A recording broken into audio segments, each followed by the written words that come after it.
Hey guys, welcome to today's video. We're going to be discussing James Conner and what he can bring to the table. Before we get started though, please drop a quick like and a sub on today's video. I'd really appreciate that. And with that said, I hope you enjoyed the video and let's dive right into it.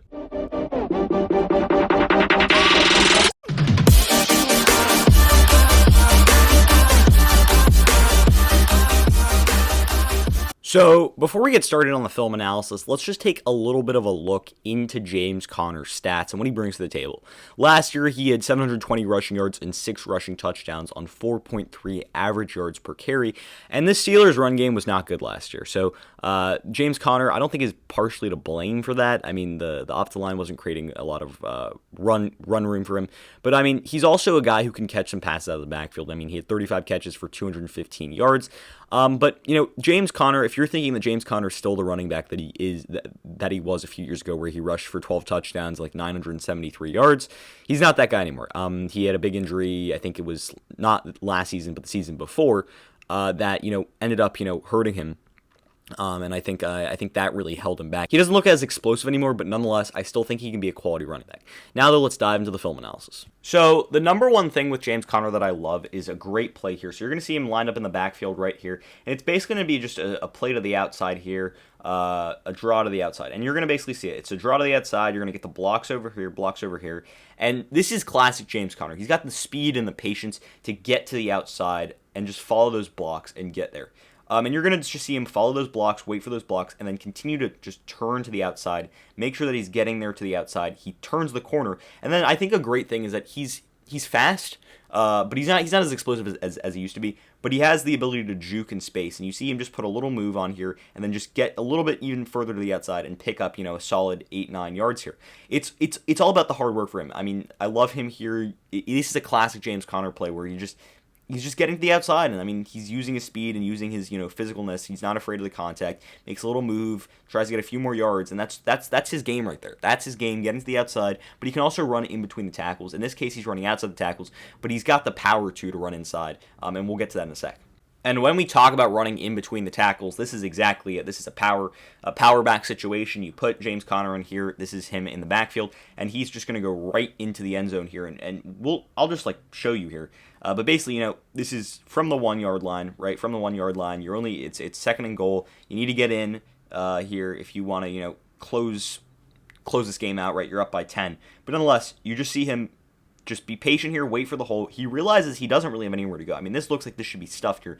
Guy here, there's a guy here. There's not really anywhere for James Conner to go, but nonetheless, he's got the power, the lower body strength to really just, get through the contact and then just put the defensive tackle on his shoulder and just muscle his way into the end zone without even falling to the ground. I mean, this guy just gets up and just scores a touchdown. Really good job here by James Conner, just showcasing what he's all about. I mean, he's the guy that just, puts his head down, isn't afraid of contact, runs through it, and is just a powerful guy. But he's also got the speed and the ability to bounce the ball out to the outside. That makes him a really good multi-purpose back who can be a change of pace back, but at the same time, he's a power guy too.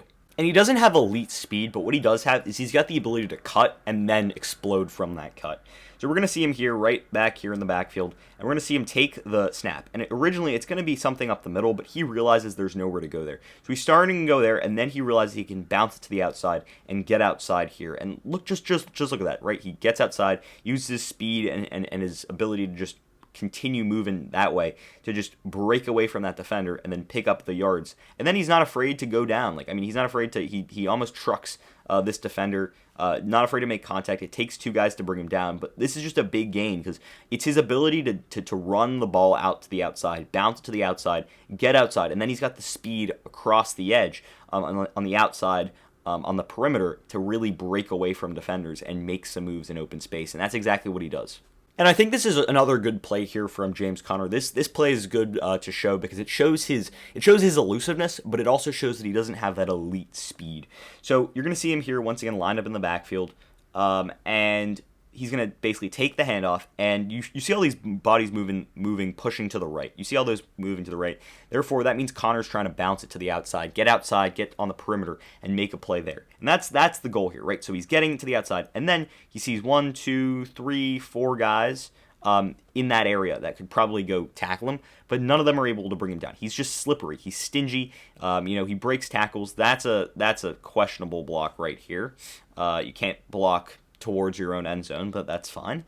But once again, he gets a nice little questionable block there, and then he's just elusive in open space. Right now he's beaten these guys. All these guys are chasing him, and this is where we see that he doesn't have that elite speed. Because with a guy like Derrick Henry, or with a guy like even Dalvin Cook or Aaron Jones, this is a touchdown. This is an absolute touchdown. These guys should stop running. But with James Conner, he doesn't have that great speed. You see, he's running, and these guys end up chasing him. Yeah, he's got the speed to break away and to pick up yards, but he can't have that home run speed. He's not that home run hitter. That's why he's not a top 10 running back. That's why he's not a top 15 running back. But he's still a good contributor because he has the speed and the explosion to make these plays, but he doesn't have quite that elite breakaway speed to finish them off. But once again, this play just shows you his ability to get to the outside, cut it back inside, see the good vision from him, and then that elusiveness, breaking tackles there, making guys miss, and then using his legs to make a big play. However, it also shows he doesn't quite have that top end speed. And I think this is another good play that showcases his ability to be elusive. So you're going to see him right here out of the pistol, and pretty much it's a run play to the right once again. I mean, these guys are blocking here, blocking here, blocking here. And James Conner, in this situation, it's the vision and the elusiveness paired together that make him really special. So he sees the hole. He understands that there's a hole right here for him to run into. So that's where he's going to go. He's not going to continue to bounce to the outside. He runs back inside here.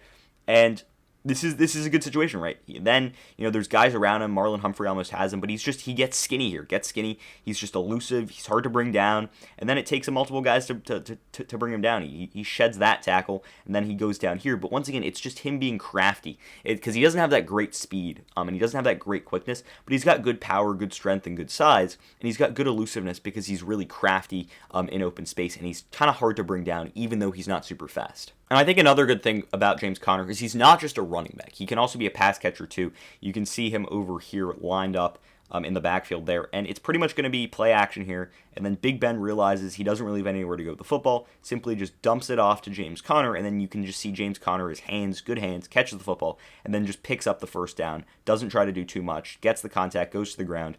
But overall, I mean, this just shows that, he's not just a power back. He can also catch the ball out of the backfield and make some moves in open space and pick up the first down. And that's another big part of the game. You need a running back that can be effective after catching checkdowns, and James Conner can do that too. And finally, I think this is another play that shows, the Steelers, how they felt about James Conner as a pass catcher. This is going to be a screen for him here, where these guys are going to get out and block, and then Big Ben will just dump it over to Conner.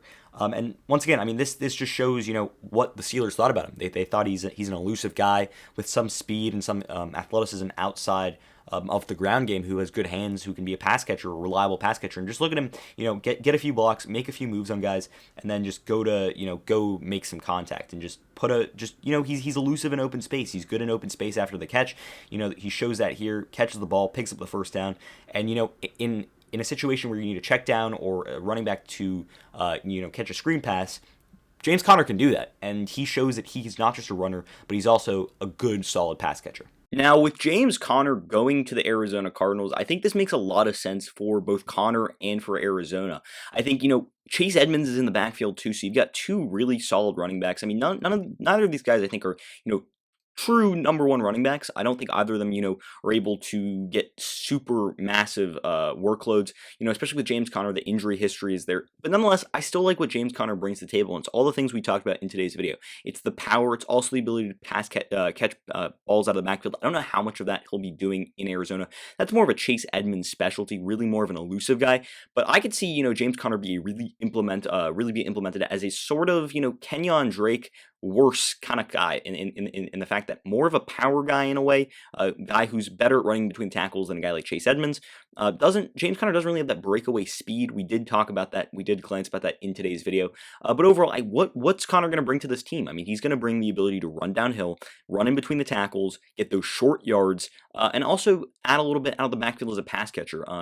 Catching those screen passes, catching those little small dump offs from Kyler Murray, and he just adds another element to this offense. But more importantly, it gives Arizona a true two-headed run game that I think that can really benefit this Cardinals offense. I think that they can really push forward, improve offensively because of what they're able to do with a true good backfield with guys like Connor and Edmonds. So I like that. I also like the pieces they have on the outside. So they're building a more complete offense. Obviously, they added to the O-line by getting Rodney Hudson this offseason. So I like them continuing adding to this offense. They replace a guy like Kenyon Drake with James Conner. And although I don't think James Conner is as good as Kenyon Drake, he's still a guy who can give you 6 to 7 touchdowns a season, be a true power back, and add a nice complementary dynamic with a guy like Chase Edmonds. So I really like what Kliff Kingsbury is doing there in that Arizona backfield over there in the desert. And with that said, that's pretty much going to end the video for today. Did you agree with my analysis? Why or why not? Leave your comments and thoughts in the comment section down below. I'd love to hear what you guys have to say. Also, if you're new around here, please drop a like and a sub on today's video. I'd really appreciate that. And with that said, I hope you enjoyed the video. And until next time, see ya.